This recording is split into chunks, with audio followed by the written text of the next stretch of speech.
ও BNP পাঠাইছে তো, আর doctor Mohammad Yunus এটা না পাঠাইলে কিভাবে? ডক্টর মোহাম্মদ ইউনূস হজম করছে, ডক্টর মোহাম্মদ ইউনূস হজম করছে তাকে, উনি বুঝেন না ডক্টর ইউনূস কারণ আমি প্রশ্ন করতেছি যে আপনি কয়েকটা লক্ষণের কথা বললেন, আর আমার চোখে লক্ষণ কি? আমার চোখে লক্ষণ হচ্ছে ডক্টর মোহাম্মদ ইউনূস যিনি যাকে প্রত্যেকে জানি আইনা নিরাপত্তা উপদেষ্টা নিয়োগ দিয়েছেন, সেই নিরাপত্তা উপদেষ্টা বিএনপির পররাষ্ট্রমন্ত্রী হয়েছে। কোথা থেকে আইনা না বিএনপি পাঠাইছে।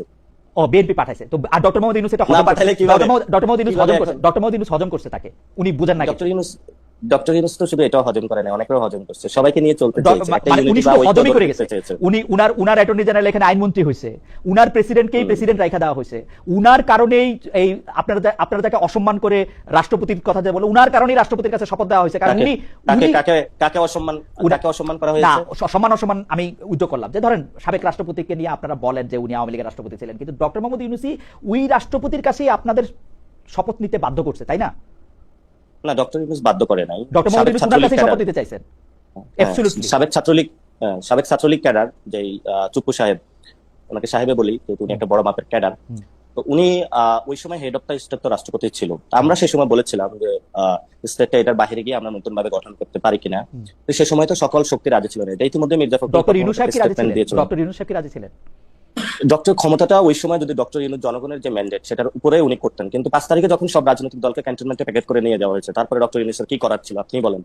না 5 তারিখে যা যা কিছু করা হয়েছে সেটাকে আপনি বলতেছেন প্যাকেট করে নিয়ে যাওয়া হয়েছে, রাইট? প্যাকেট করে নেওয়া হয়েছে। প্যাকেট ছাড়াও অনেকে গেছেন রাজপথ থেকে, প্যাকেট ছাড়াও অনেকে গেছেন, আমরা তো প্যাকেট ছাড়াও গেছে, যেমন প্যাকেট ছাড়াও অনেকে গেছে, হ্যাঁ প্যাকেট ছাড়াও অনেকে দৌড়ায়, ওদিকে ফোন পাইলে অনেকে দৌড়ায়, এটা বাংলাদেশের একটা বদ অভ্যাস। এটা পাকিস্তান আমল থেকে শুরু হয়েছে, এখন পাকিস্তানে আছে।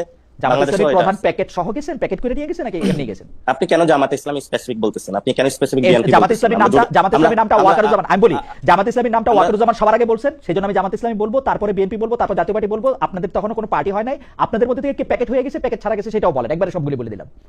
আমাদের থেকে কেউ প্যাকেট হয়ে যায় নাই, আমরা রাজপথে ছিলাম। ওকে, আর জামাত ইসলামী, বিএনপি, জাতীয় পার্টি?